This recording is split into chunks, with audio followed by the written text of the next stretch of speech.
What kind of car will you be driving in the not-too-distant future? If you'd like to find out, go to California, where necessity has led to innovation. And the transition to new automotive technology is shifting into high gear. All we do, hit F. We're now in forward. Kyle Davis spends a lot of time behind the wheel of an electric car, wondering what freeways of the future might look like. I think when people think of what type of vehicle they'll be driving in the year 2070, you think of the Jetsons. But steering real-world drivers into new modes of transportation isn't as easy as it might seem.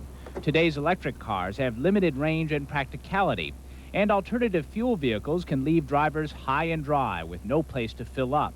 We're worried there's a very small percentage of consumers out there that are willing to be the first ones to step up to buy something different than what they've been used to. In California, where smog is an unwelcome state symbol, the legislature is forcing the issue with tough regulations.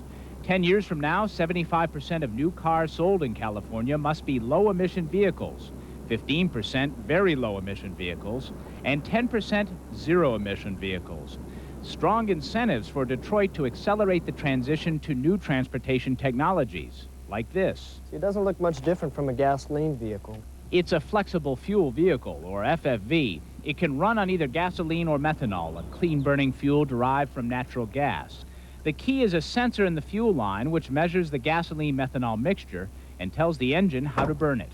If you only have half a tank of methanol, you're not near a retail service station, you simply fill it up with unleaded gasoline. Davis works for a California state agency which is pushing FFVs primarily to automobile fleet operators. About 8,000 of these cars are on California roads right now. As the fleet grows, state law requires an increase in the number of filling stations which offer methanol. And the cost of buying and operating an FFV is comparable to a conventional car. All this could eventually lure the average motorist onto the methanol bandwagon. But experts caution this isn't the only answer. There is not one single technology that we can see that's going to solve the problem. If it was, it would have been implemented years ago.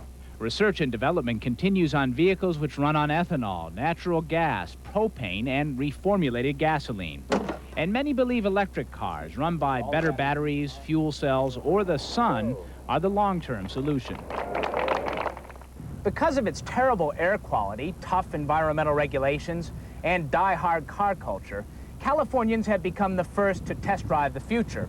Like so many other things, what takes hold here will likely sweep the nation.